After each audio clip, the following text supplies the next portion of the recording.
ప్రియమైన సహోదరీ సహోదరులకు ప్రభువు పేరిట వందనాలు. మీకు మీ కుటుంబానికి యేసుక్రీస్తు యొద్ద నుండి దీవెనలు ఆశీర్వాదములు మెండుగా కలుగునుగాక. ఈరోజు యేసుక్రీస్తు యొద్ద నుండి మీకు బంగారు మాట, దేవుని వాగ్దానము. దినవృత్తాంతములు 2వ గ్రంథము 34వ అధ్యాయము 27వ వచనము. దేవుడు పలికిన మాటలను నీవు వినినప్పుడు నా సన్నిధిని నిన్ను నీవు తగ్గించుకొని నీ వస్త్రములు చింపుకొని నా సన్నిధిని కన్నీరు విడిచితివి గనుక నీ మనవి నేను ఆలకించుచున్నాను. దేవునికి మహిమ కలుగునుగాక. దేవుడు నీ మనవిని ఆలకిస్తున్నాడు.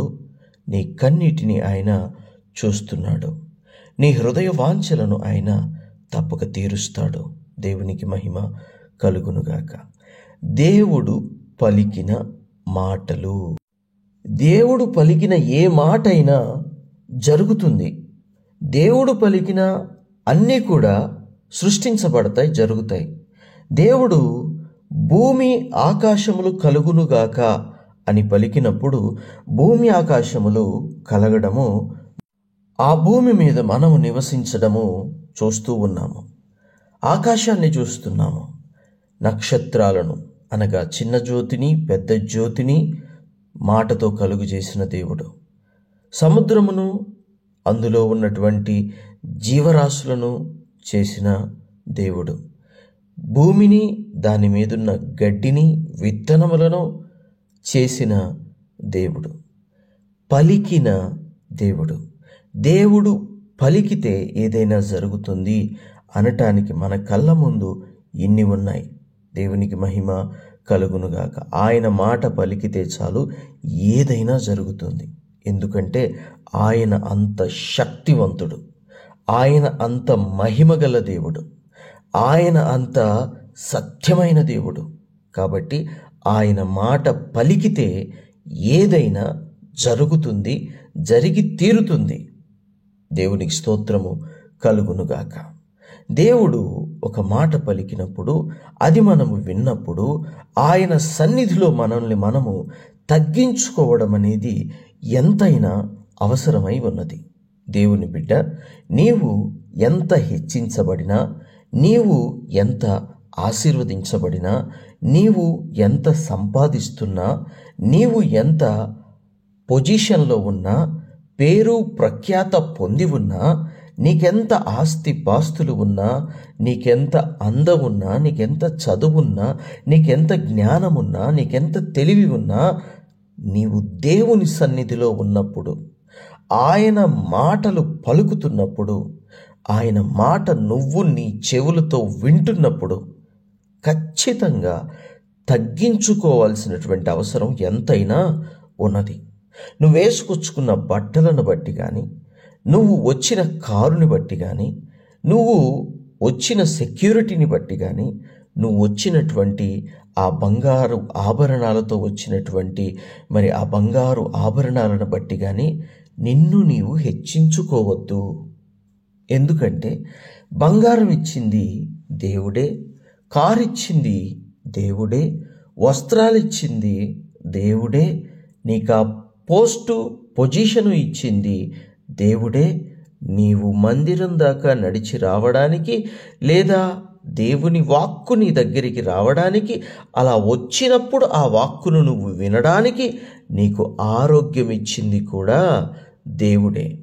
కాబట్టి అవన్నీ ఇచ్చిన దేవుని ఎదుట వాటిని బట్టి మనము హెచ్చించుకోవద్దు, వాటిని బట్టి మనము గర్వించవద్దు, వాటిని బట్టి మనము హుందాగా నిలబడవద్దు. కానీ మన ప్రభువుని బట్టి, ఎందుకంటే ఆయన మాట పలికితే జరుగుతాయి. ఆయన శక్తిమంతుడు, ఆయన మాట అగ్ని వంటిది. ఆయన మాట పలికితే జరుగుతాయి.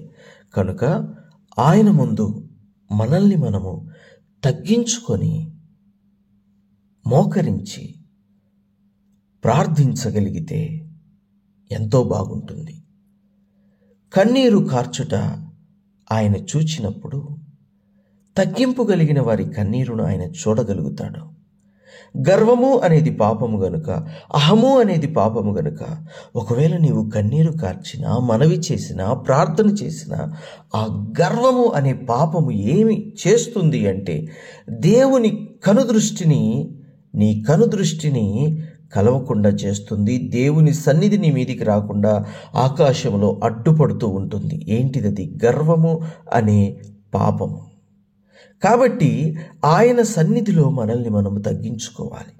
గర్వము జీవపు డంబము, గర్వము జీవపు డంబము. తగ్గించుకోవాలి. ఏది పొందుకున్నా ఆయన ద్వారా పొందుకుంటున్నాం, ఏది అనుభవిస్తున్నా ఆయన ద్వారా అనుభవిస్తున్నాం, ఏది మనము చూస్తున్నా ఆయన ద్వారా చూస్తున్నాం. దేవునికి మహిమ కలుగునుగాక. అలాంటి దేవుని సన్నిధిలో మనల్ని మనం ఎంత తగ్గించుకోవాలంటే, నేల ఎక్కడుంది? నేల అన్నిటికంటే కింద ఉంది. అక్కడికి మనల్ని మనం తగ్గించుకోవాలి. అది నువ్వు మనుషులు చూడాలని కాదు, మనుషులు గమనించాలని కాదు, వ్యక్తిగతంగా హృదయపూర్వకముగా మనసారా దేవుని సన్నిధిలో తగ్గించుకుంటే ఆ ప్రభువు చెప్పాడుగా ఒక మాట, ఎవరు తనను తాను తగ్గించుకుంటారో వారు హెచ్చించబడతారు. ఎవరు తనను తాను హెచ్చించుకుంటారో వారు తగ్గించబడతారు. దేవుని బిడ్డ, దేవుని కుమారుడా, దేవుని కుమార్తె, నిన్ను నీవు తగ్గించుకో. దేవుడు నిన్ను హెచ్చిస్తాడు. దేవుడు నిన్ను బలపరుస్తాడు. దేవుడు నీకు అండగా ఉంటాడు. దేవుడు నిన్ను స్వస్థపరుస్తాడు. దేవుడు నీ అప్పులు కొట్టివేస్తాడు. దేవుడు నీకు బలాన్ని ఇస్తాడు. దేవుడు నీకు శక్తినిస్తాడు. దేవుడు తన ఆత్మతో నిన్ను నింపుతాడు. పరలోకపు ఆశీర్వాదాలు నీ మీద కుమ్మరిస్తాడు.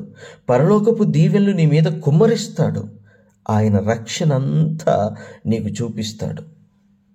మనకి తెలుసు ఒక వాక్యం, ఆయన గర్విష్ఠులను ఎదిరించి దీనులను సింహాసనం మీద కూర్చుండబెట్టే దేవుడు. పెంట కుప్ప మీద నుండి బీదలను లేవనెత్తి, దీనులను లేవనెత్తి అధికారుల పక్కన కూర్చుండబెట్టువాడు ఆయనే. కనుక ఆయన చూసేది ఒక్కటే, దీనత్వం, తగ్గింపు తత్వం మనకున్నదా లేదా? ఆయన సన్నిధిలో నువ్వు ఎలా కనబడుతున్నావు దేవుని బిడ్డ? ఆయన నిన్ను చూసినప్పుడు, నా బిడ్డ ఎంత దీనత్వం కలిగినది, నా కుమారుడు ఎంత దీనత్వం కలిగిన వాడు అని అనుకోగలుగుతాడా? అడుగుతున్నాను, దీనత్వం అనేది నీకుందా? ఆయన మాట పలికినప్పుడు నిన్ను నీవు తగ్గించుకోగలుగుతున్నావా? వాక్యం వింటున్నప్పుడు నిన్ను నీవు తగ్గించుకోగలుగుతున్నావా?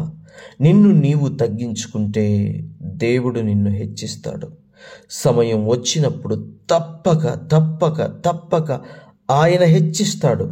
ఆయనే గాని హెచ్చించడం మొదలు పెడితే ఈ భూమి మీద నీ ఆశీర్వాదాలు, నీ దీవెనలు ఆపడానికి ఏ మనిషికి కూడా శక్తి చాలదు.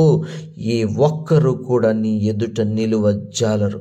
ఎందుకంటే ఒక దాసుడైనటువంటి యెహోషువకు దేవుడు వాగ్దానం చేశాడు. దేవునికి స్తోత్రం. కోట గోడలు కూడా కూలిపోయినాయి. యెరికో గోడలు కూలిపోయినాయి. కానాను దేశాన్ని స్వతంత్రించుకున్నారు. మాట, దేవుని మాట అగ్ని వంటిది, రోషము గలది, నెరవేరుస్తుంది. నీ జీవితంలో కూడా ప్రతి వాక్యము, వాగ్దానము దేవుడు నీకిచ్చినవన్నీ నెరవేర్చబడునుగాక. నమ్మిన వారు, విశ్వసించిన వారు ఈ ప్రార్థనలో తగ్గించుకొని ఏకీభవించండి. దేవుడు మీకు అద్భుతం చేస్తాడు. ప్రార్థన. తండ్రి, మీకు వందనాలు, దేవా స్తోత్రాలు. నాయన, నీ మాట ఎంతో శక్తివంతమైనది. నీవు ఎంతో శక్తివంతమైన వాడవు తండ్రి. నీ మాట విన్నప్పుడు తగ్గించుకునే మంచి మనస్సు మాకు ఇవ్వండి.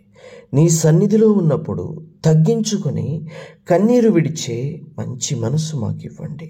దేవా, మా మనవులు ఆలకించే దేవుడవు నీవే గనుక నీ సన్నిధికి వచ్చినప్పుడు తగ్గించుకొని కన్నీరు విడుస్తూ మనవులు చేస్తే నీవు ఆలకిస్తావని ఈ వాక్యాన్ని బట్టి మేము అర్థం చేసుకున్నాము తండ్రి. ఈ ప్రార్థనలో విశ్వాసంతో ఏకీభవించిన ప్రతి బిడ్డ మనవి, వారి అక్కర మీరు తీర్చుమని తండ్రి మిమ్మల్ని వేడుకుంటున్నాము. దేవా, ఈ బిడ్డలను నీ దయగల హస్తాలకు, నీ కృపగల హస్తాలకు అప్పగించుచున్నాను. వీరిని మీరు ఆశీర్వదించండి, దీవించండి. వారి కుటుంబాలను ఆశీర్వదించి దీవించి నీ రాకడకు సిద్ధపరచండి. పరలోక రాజ్యంలో వీరి పేరు రాసి, జీవ గ్రంథంలో వీరి పేరు రాసి వీరిని ఆశీర్వదించి దీవించుమని యేసయ్య శ్రేష్టమైన నామంలో ప్రార్థించుచున్నాము తండ్రి. Amen, amen, amen.